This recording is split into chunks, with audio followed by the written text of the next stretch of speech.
Hi everyone, welcome back to my channel. I'm Tamika and today I will be tidying my sewing space and giving you a little bit of a look around.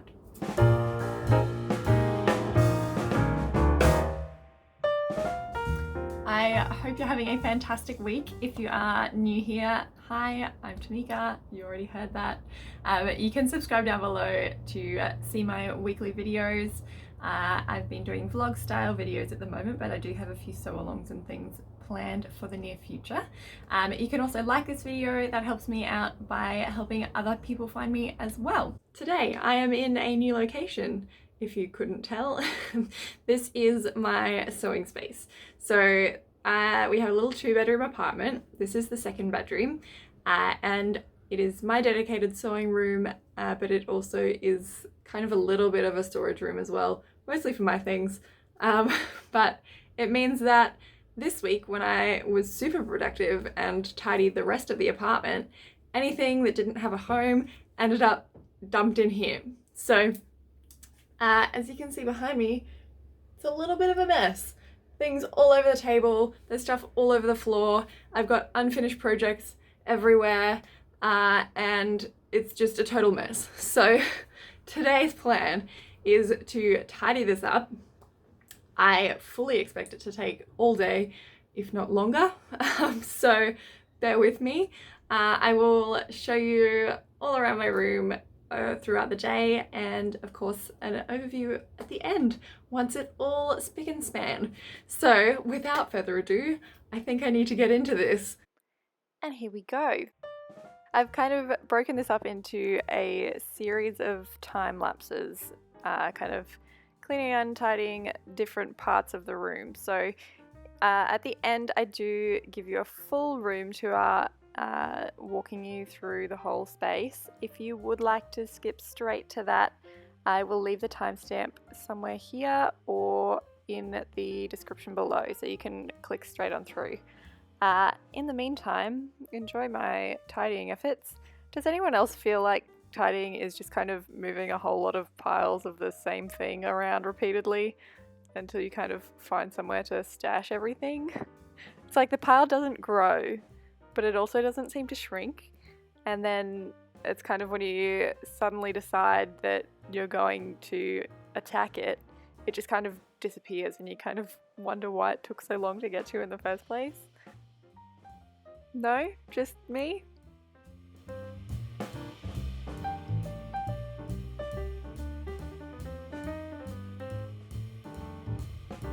Alright, so phase 1, clear off the table, is complete.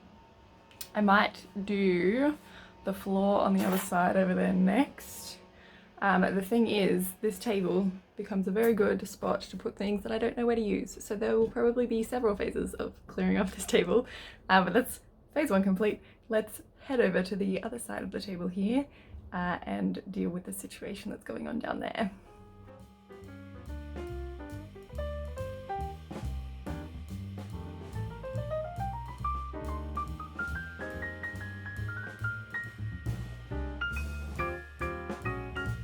Alright, so most of the things are off the floor there. A lot of it, like I said, has ended up back on the table, so I will get into that. It's a lot of paper and just sorting paper, so it's a bit boring. But it's looking a lot clearer. I am not going to do much with this area down here. This is kind of just how I'm storing it at the moment. It's a lot of vintage patterns and things. I'll go through it when I go through the whole room though. There are still a few more things on the floor on this side of the room, so I might do that next before I get back to the table and sorting the paperwork.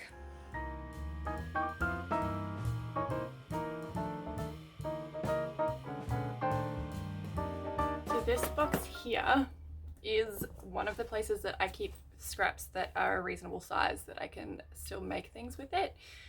So I am going to go through this box and just double check that it does contain only those things. And if it doesn't, I have a bag here for smaller scraps that will eventually go into my floor poof that I've made out in our living room.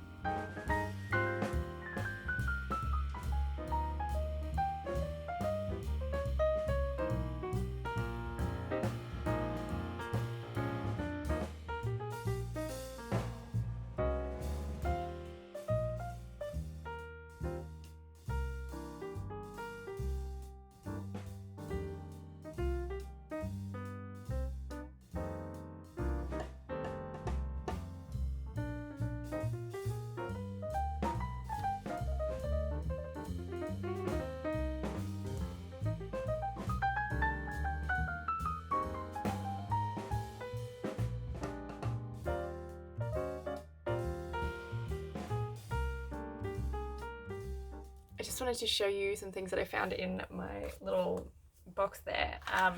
I have kept things like old zippers off of a bag that was falling apart, and when I cut it open to get the zipper, I also found that these little embellishments here are all screw in, so they'll be reusable at some point if I choose to make a bag. So I've got several of those there. And I've also kept things like zippers off of jeans that have been falling apart, so I'll be able to unpick that and reuse that as well. One of my favorite things to do with scraps is to use the selvage of the fabric as a ribbon, so for gifts and things. So I just trim that down so it's a nice straight piece and use it for gifts and things. So that's just another way to use up your scraps.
Here I'm just going through a pattern or a couple of patterns to make sure that they've got all of their pieces.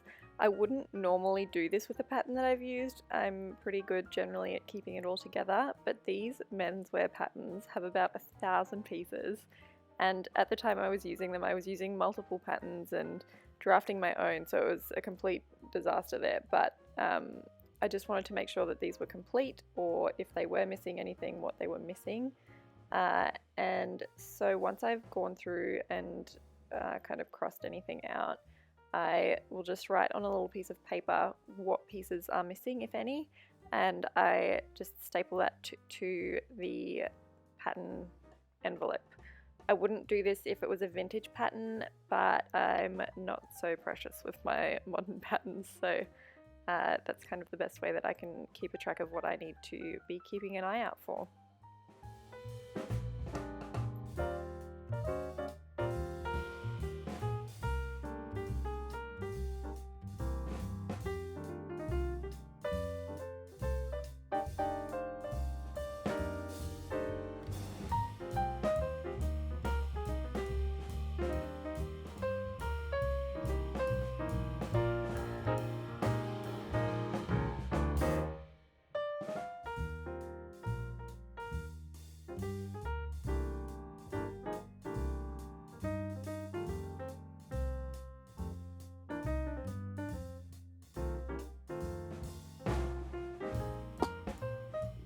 I am actually surprised how quickly this is going. I definitely need to do this more often, film myself cleaning up, it'll go much quicker. I don't seem to get as distracted while I am doing it. So,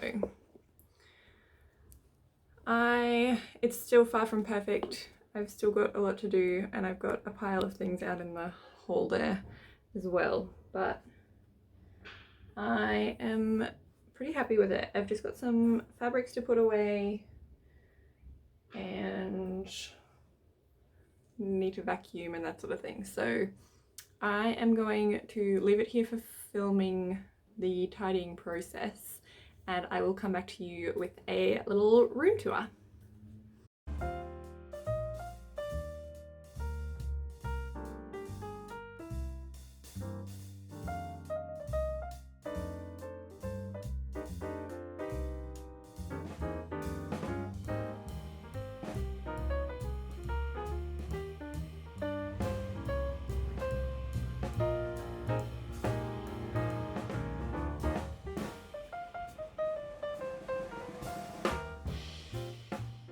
Alright, here we are. This is my clean and tidy sewing room.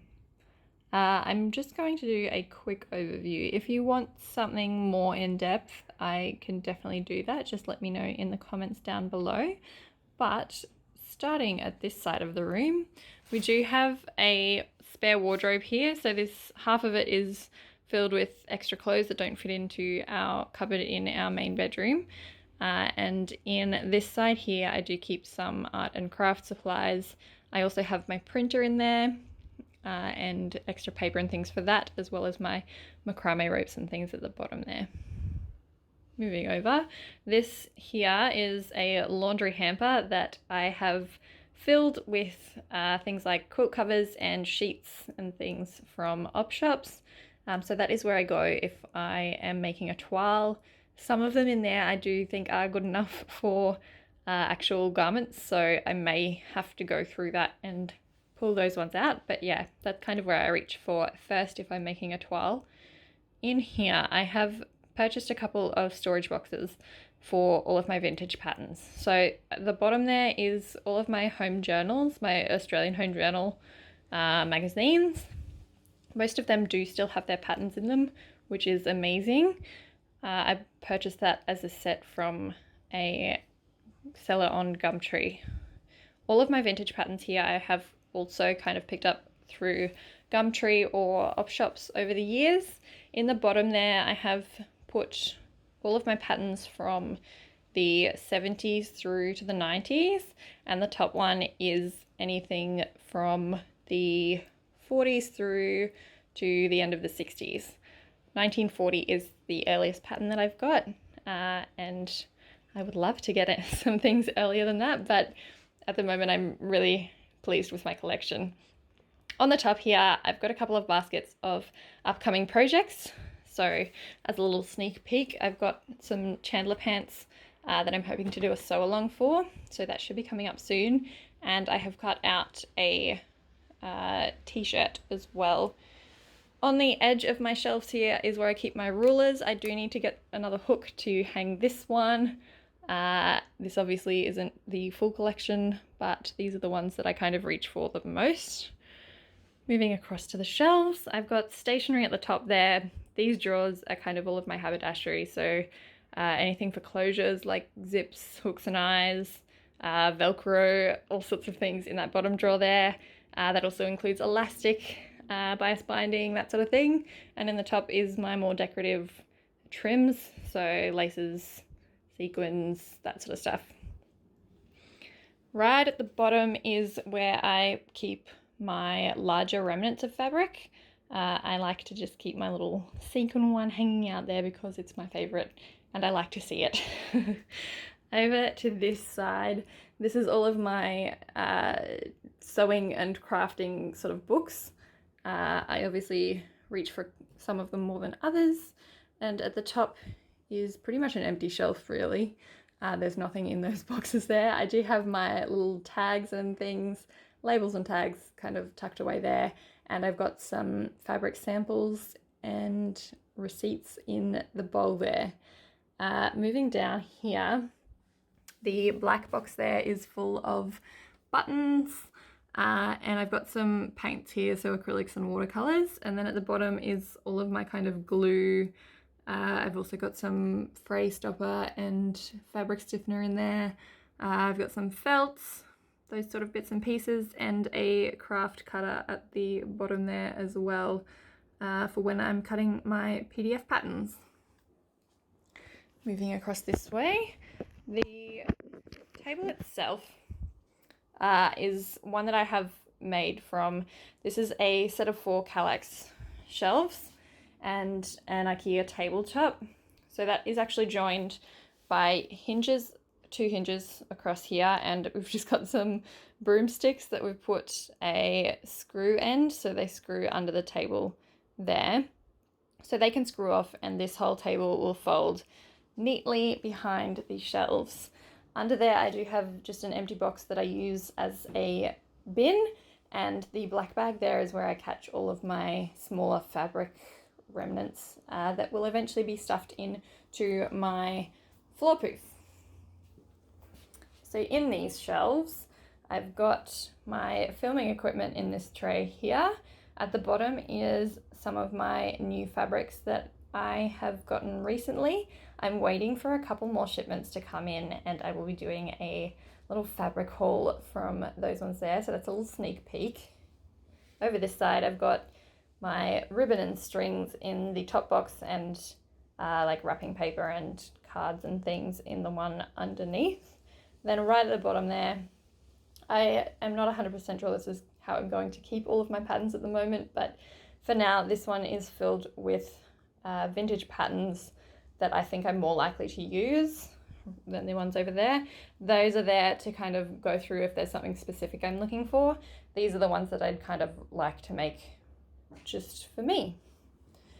In here I have a couple of kind of catcher trays. This one here I use for any thread ends and things from when I'm sewing. They just go straight in there.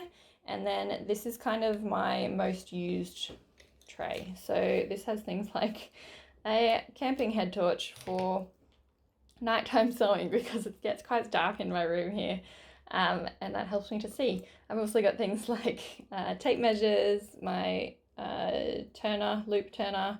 I've got a point turner in there as well. I've got my carbon paper and tracing wheel. There'll be a couple of unpickers in there somewhere, and this is often where my scissors end up as well. For my actual machine, I just wanted to show you a couple of things. I keep a little pair of snips with it all the time, and I've just got an old lid that I'm using as a pin catching tray.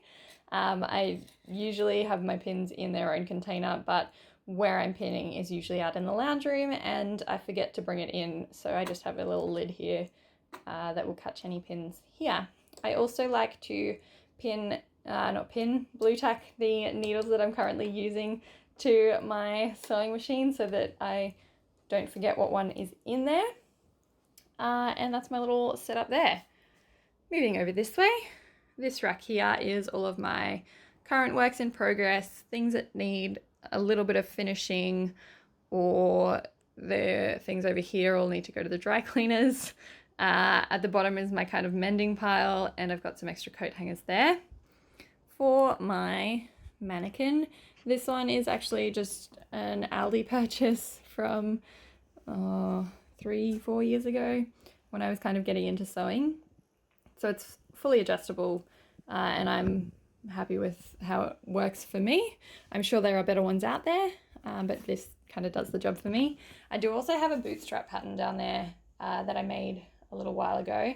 I've changed size up and down since then, but this one has never really fitted me. I think I put the measurements in incorrectly, so I would definitely still recommend it. I think it's a fantastic pattern. I just think I did something wrong with it.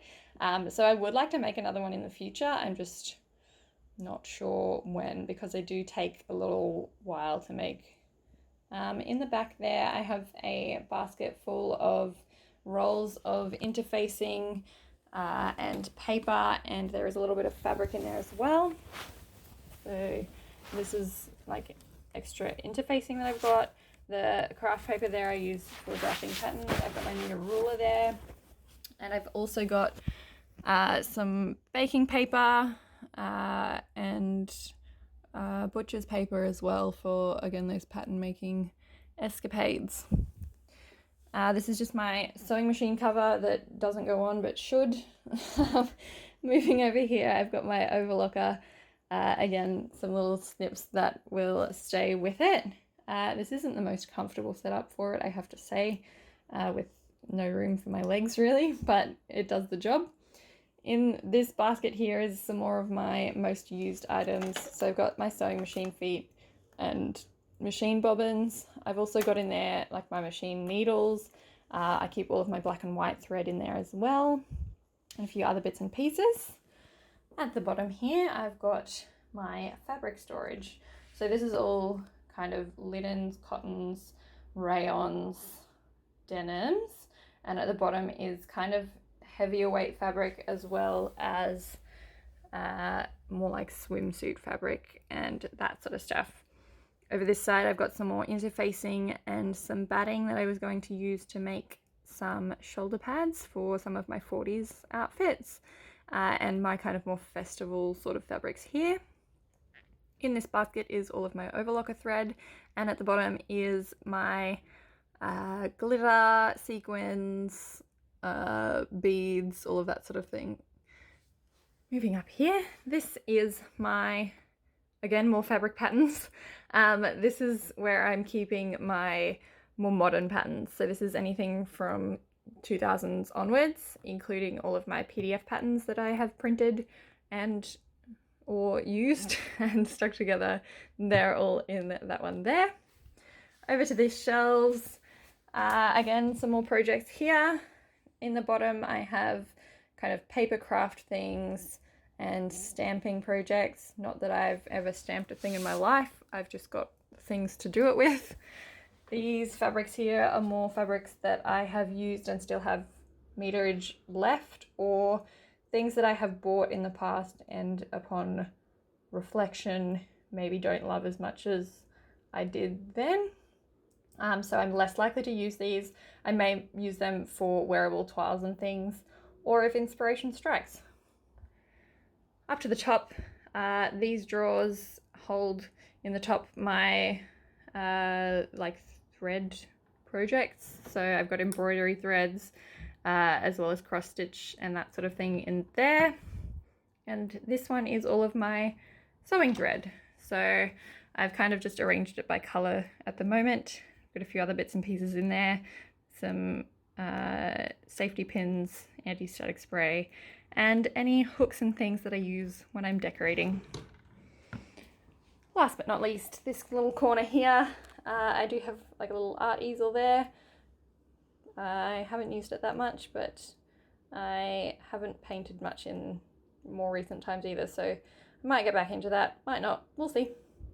But the bags here are filled again with some more fabric that I have used but have extra of, or things that I am not 100% sold on, but I'm not 100% not sold on either, or they're things like projects that I've started and haven't finished, and are things that I'm not likely to get back to, like things that I, when I started, really loved but am not likely to wear now. So that's that little corner there. I need to go through that still and, you know, pick and choose out of that as well. But yeah, that's my sewing room in a nutshell. Let me know if you have any questions or if you want more in-depth information about any of it, and I will try and answer any questions that you have. Thanks so much for watching. If you haven't already, you can subscribe down below, like this video, it lets others find it as well, and I will see you next time. Bye.